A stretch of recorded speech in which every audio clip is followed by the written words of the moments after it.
I'm really happy to be here today to talk about population health. Boy, this is a term that has been in the medical lexicon now for a couple of years, and no one can seem to agree on what is an appropriate definition, let alone what does it really mean in the marketplace.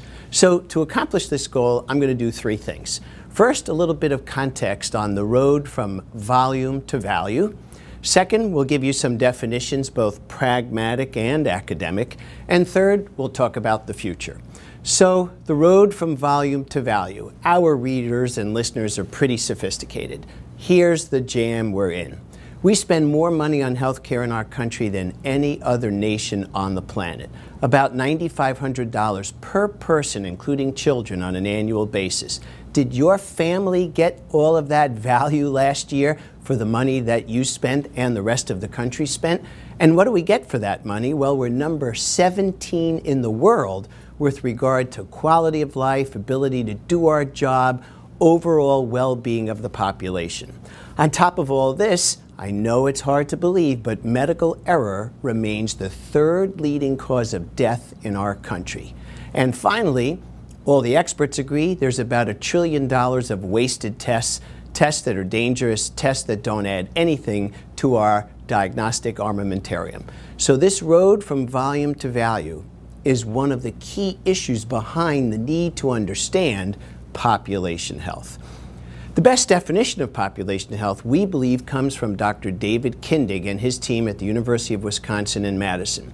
In 2003, in a really important paper, he said, Pop health is a brand new term.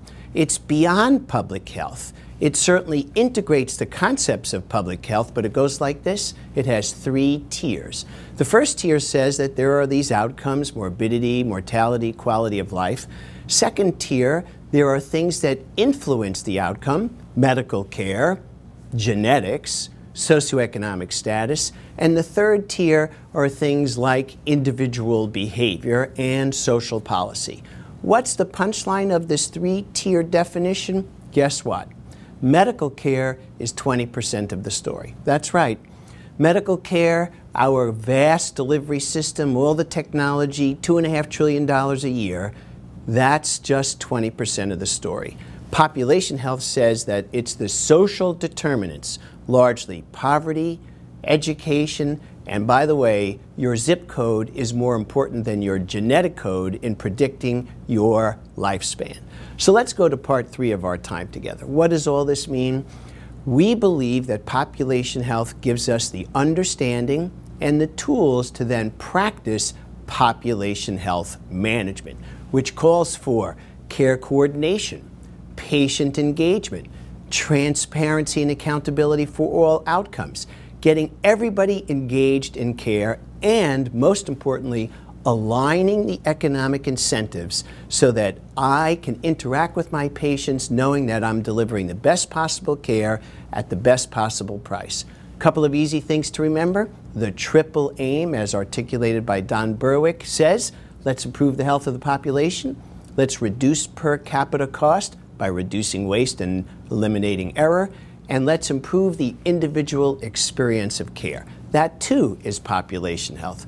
Finally, it's all about going upstream. Instead of rescuing people who are drowning at the end, let's go upstream and see why they're jumping in the river. It's all about turning off the spigot instead of mopping up the floor.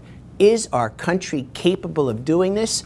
I believe we are, as long as we realign the economic incentives, practice population-based management, and recognize at the end of the day it's all about no outcome, no income.